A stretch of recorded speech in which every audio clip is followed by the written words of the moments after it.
আসসালামু আলাইকুম। রাতের শীর্ষ সংবাদে স্বাগত জানাচ্ছি আমি সুমনা সুমা। খালেদা জিয়া বাংলাদেশের রাজনৈতিক ইতিহাসের পথপ্রদর্শক, শোক বার্তায় ফিফা সভাপতি। জরুরি স্থায়ী কমিটির বৈঠকে তারেক রহমান। শেষ দিনে ইসিতে উপচে পড়া ভিড়, 131 প্রার্থীর আপিল। জিয়াউর রহমান ফাউন্ডেশনের দোয়ায় ডাক্তার জোবাইদা। নির্বাচন যেন কেউ বাধাগ্রস্ত করতে না পারে সেদিকে খেয়াল রাখতে হবে, সালাউদ্দিন আহমদ। দাউদকান্দিতে 3 যানবাহনের সংঘর্ষ, দগ্ধ হয়ে 4 জনের মৃত্যু। পাবনা 1 ও 2 আসনের ভোট স্থগিতের খবর সঠিক নয়, ইসি। জয়পুরহাটে যুবদল কর্মীকে কুপিয়ে হত্যা। লাখাইয়ে ধান রোপণ নিয়ে সংঘর্ষে 1 জন নিহত, আহত 20। হাড় কাঁপানো শীতে শৈত্য প্রবাহ নিয়ে বড় দুঃসংবাদ। প্রাথমিক শিক্ষক নিয়োগ পরীক্ষার প্রশ্নপত্র ফাঁসের অভিযোগে 10 জন আটক। সুদানের চরম খাদ্য সংকটে 3 কোটি মানুষ, জরুরি সহায়তার আহ্বান। বিক্ষোভকারীরা অন্য দেশের প্রেসিডেন্টকে খুশি করতে নিজেদের রাস্তা নষ্ট করছে, খামেনি। শুনছিলেন শিরোনাম, এবার বিস্তারিত। সাবেক প্রধানমন্ত্রী ও বিএনপির চেয়ারপারসন বেগম খালেদা জিয়ার মৃত্যুতে গভীর শোক প্রকাশ করেছেন বিশ্ব ফুটবলের নিয়ন্ত্রক সংস্থা ফিফার সভাপতি জিয়ান্নি ইনফানিন্তো। বাংলাদেশ ফুটবল ফেডারেশনের সভাপতি তাবিথ আউয়ালের কাছে পাঠানো এক শোক বার্তায় ফিফার সভাপতি বেগম খালেদা জিয়ার মৃত্যুতে গভীর দুঃখ প্রকাশ করেন। শোক বার্তায় ফিফার সভাপতি উল্লেখ করেন, বেগম খালেদা জিয়া বাংলাদেশের রাজনৈতিক ইতিহাসের এক গুরুত্বপূর্ণ ও পথপ্রদর্শক। দেশের প্রথম নারী প্রধানমন্ত্রী হিসেবে তিনি ভবিষ্যৎ প্রজন্মের জন্য একটি স্থায়ী উত্তরাধিকার রেখে গেছেন। বাংলাদেশ জাতীয়তাবাদী দলের ভারপ্রাপ্ত চেয়ারম্যান তারেক রহমান দলের স্থায়ী কমিটির সঙ্গে জরুরি বৈঠক। শুক্রবার রাতে গুলশানে বিএনপির চেয়ারপারসনের রাজনৈতিক কার্যালয়ে এই বৈঠক অনুষ্ঠিত হয়। বৈঠকে সভাপতিত্ব করেন বিএনপির ভারপ্রাপ্ত চেয়ারম্যান তারেক রহমান। এ বিষয়ে বিএনপির এক সিনিয়র নেতা জানান, আজকের বৈঠকটি নির্ধারিত শিডিউলের বৈঠক নয়, তাই নির্দিষ্ট এজেন্ডাও থাকছে না। তবে এটি অবশ্যই গুরুত্বপূর্ণ, কারণ এই বৈঠকে দলের ভারপ্রাপ্ত চেয়ারম্যান তারেক রহমানকে বিএনপির চেয়ারম্যান নির্বাচিত করা হতে পারে। রিটার্নিং কর্মকর্তার সিদ্ধান্তের বিরুদ্ধে প্রার্থিতা ফিরে পেতে নির্বাচন কমিশনে দিনভর ছিল উপচে পড়া ভিড়।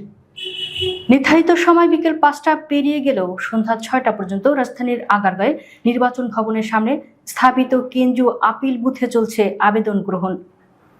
শেষ দিনে সকাল 10টা থেকে সন্ধ্যা 6টা পর্যন্ত মোট 131 জন মনোনয়ন প্রার্থী ইসিতে আপিল করেছেন।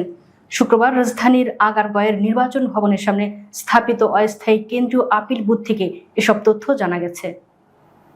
সাবেক প্রধানমন্ত্রী ও বিএনপির চেয়ারপারসন বেগম খালেদা জিয়ার রুহের মাগফিরাত কামনায় দোয়া ও মোনাজাত আয়োজন করেছে জিয়াউর রহমান ফাউন্ডেশন। দোয়া মাহফিলে উপস্থিত ছিলেন বেগম খালেদা জিয়ার পুত্রবধূ ও বিএনপির ভারপ্রাপ্ত চেয়ারম্যান তারেক রহমানের স্ত্রী ডাক্তার জোবাইদা রহমান। বেগম খালেদা জিয়ার শোক বইতে স্বাক্ষর করেছেন জোবাইদা রহমান। শুক্রবার সন্ধ্যা 4:45টার দিকে গুলশানে এই দোয়ার আয়োজন করা হয়। দোয়া মাহফিলে জিয়াউর রহমান ফাউন্ডেশনের ভাইস প্রেসিডেন্ট জোবাইদা রহমান ছাড়াও সংগঠনের নেতৃবৃন্দরা উপস্থিত ছিলেন। ঢাকা মহানগর উত্তর স্বেচ্ছাসেবক দলের সাবেক সদস্য সচিব আজিজুর রহমান মুসাব্বির সন্ত্রাসীদের গুলিতে নিহত হয়েছেন। তার শোক সন্তপ্ত পরিবারের সঙ্গে কথা বলে সমবেদনা জানিয়েছেন বিএনপির স্থায়ী কমিটির সদস্য সালাউদ্দিন আহমেদ। শুক্রবার বিকেলে সালাউদ্দিন আহমেদ সাংবাদিকদের বলেছেন, তদন্ত করে যথাযথ ব্যবস্থা নিতে স্বরাষ্ট্র মন্ত্রণালয়ের কাছে দাবি জানিয়েছি। যারা গণতন্ত্র চায় না, নির্বাচন চায় না, সেরকম কোনো শক্তি এর পেছনে আছে কিনা তা খতিয়ে দেখা হবে। বিএনপির স্থায়ী কমিটির এ সদস্য বলেন, নির্বাচন যেন কেউ বাধাগ্রস্ত করতে না পারে সেদিকে খেয়াল রাখতে হবে। এ জাতীয় ঘটনার মাধ্যমে নির্বাচন বানচাল করতে চাইলেও তারা সফল হবে না, জনগণ তা প্রতিহত করবে। কুমিল্লার দাউদকান্দিতে উপজেলায় বাস, অটোরিকশা ও মোটরসাইকেলের মধ্যে সংঘর্ষের পর অন্তত 4 জনের দগ্ধ লাশ উদ্ধার করা হয়েছে বলে জানিয়েছে পুলিশ। পুলিশ বলছে, দুর্ঘটনার পর অগ্নিকাণ্ডের সূত্রপাত হয়। এটা মোটরসাইকেলের জ্বালানির ট্যাঙ্কার থেকে হতে পারে। এতে পুরো বাসে আগুন ধরে যায়। ফায়ার সার্ভিস ও সিভিল ডিফেন্স এসে আগুন নিয়ন্ত্রণ করে। সীমানা জটিলতায় পাবনা 1 ও 2 আসনের নির্বাচন স্থগিতের সংবাদ সঠিক নয় বলে জানিয়েছেন নির্বাচন কমিশন। শুক্রবার এক বার্তায় ইসি জানায়, কমিশনের উদ্ধৃতি দিয়ে যেসব প্রতিবেদনে নির্বাচন স্থগিতের কথা বলা হয়েছে সেগুলো সঠিক নয়। এ বিষয়ে বিভ্রান্তিকর তথ্য প্রকাশ থেকে বিরত থাকতে এবং এরই মধ্যে প্রকাশিত এমন প্রতিবেদন প্রত্যাহারের জন্য গণমাধ্যমের প্রতি আহ্বান জানিয়েছে কমিশন। স্থানীয় দ্বন্দ্বের জেরে জয়পুরহাটের পাঁচবিবি উপজেলায় ইয়ানুর হোসেন নামে এক যুবদল কর্মীর রক্তাক্ত মরদেহ উদ্ধার করেছে পুলিশ। শুক্রবার স্থানীয়দের খবরে পাঁচবিবি উপজেলার ঢাকারপাড়া রাস্তার মোড় এলাকা থেকে মরদেহটি উদ্ধার করা হয়। পরে তা ময়না তদন্তের জন্য জয়পুরহাট সরকারি হাসপাতালের মর্গে পাঠানো হয়। এ ঘটনায় শুক্রবার বিকেলে একই এলাকার সোহেল নামে এক যুবককে আটক করেছে পুলিশ। হবিগঞ্জের লাখাই উপজেলার বুল্লা ইউনিয়নের বালিদারা ফরিদপুর গ্রামে ধান রোপণকে কেন্দ্র করে সংঘর্ষে ইরাজ মিয়া নামে এক ব্যক্তি নিহত হয়েছেন। এ ঘটনায় কমপক্ষে 20 জন আহত হয়েছেন। শুক্রবার সকাল 9টার দিকে এ সংঘর্ষের ঘটনা ঘটে।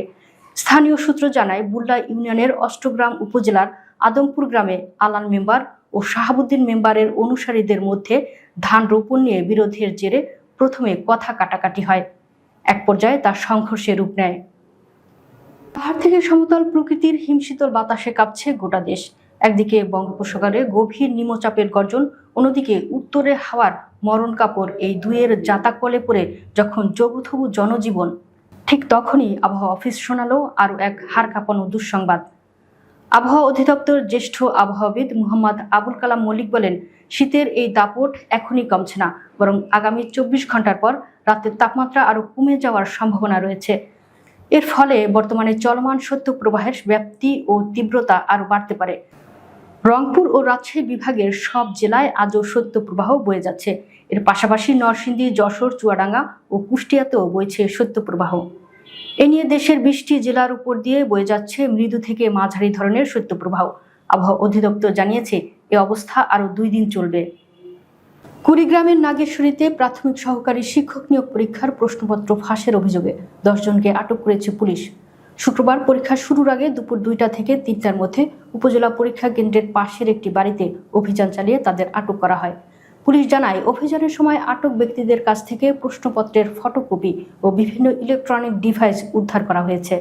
আটক 10 জনের মধ্যে 2 জন মাদারীপুর জেলার বাসিন্দা, 1 জন কুড়িগ্রামের ফুলবাড়ী উপজেলার এবং বাকি 7 জন নাগেশ্বরী উপজেলার বাসিন্দা। পূর্ব আফ্রিকার দেশ সুদানে চলমান গৃহযুদ্ধ 1000 দিন পূর্ণ করার প্রেক্ষাপটে দেশটিতে ভয়াবহ মানবিক বিপর্যয় ও চরম খাদ্য সংকটের বিষয়ে হুঁশিয়ারি দিয়েছে আন্তর্জাতিক বেসরকারি উন্নয়ন সংস্থাগুলো। শুক্রবার প্রকাশিত আল জাজিরার প্রতিবেদনে জানানো হয়েছে, তীব্র লড়াই এবং বিশ্বজুড়ে মানবিক সহায়তার তহবিল কমে যাওয়ার কারণে বর্তমানে 3,30,00,000-এরও বেশি মানুষ অনাহারে মুখে রয়েছে। ইরানে চলমান সরকার বিরোধী বিক্ষোভকে যুক্তরাষ্ট্রের প্রেসিডেন্ট ডোনাল্ড ট্রাম্পকে খুশি করার চেষ্টা বলে মন্তব্য করেছেন দেশটির সর্বোচ্চ নেতা আয়াতুল্লাহ আলী খামেনি। শুক্রবার রাষ্ট্রীয় টেলিভিশনে দেওয়া সংক্ষিপ্ত ভাষণে তিনি বলেন, বিক্ষোভকারীরা অন্য দেশের প্রেসিডেন্টকে খুশি করতেই নিজেরাই নিজেদের রাস্তা নষ্ট করছে। এর আগে গত বৃহস্পতিবার রাত থেকে ইরানের রাজধানী তেহরান সহ বিভিন্ন শহরে বিক্ষোভ তীব্র আকার ধারণ করে। ইরানের নির্বাসিত স্বঘোষিত যুবরাজ রেজা পাহলভিও ইরানিদের রাস্তায় নেমে আসার আহ্বান জানান। দর্শক, ভিডিওটি শেষ পর্যন্ত দেখার জন্য আপনাকে অসংখ্য ধন্যবাদ। নিত্য নতুন ভিডিও পেতে আমাদের ইউটিউব চ্যানেলটি সাবস্ক্রাইব করুন এবং নিয়মিত নোটিফিকেশন পেতে বেল বাটনটি ক্লিক করুন। আমাদের ফেসবুক পেজটি ফলো করুন। এছাড়াও আমাদের ভিডিও লাইক, কমেন্ট ও শেয়ার করুন। আল্লাহ হাফেজ।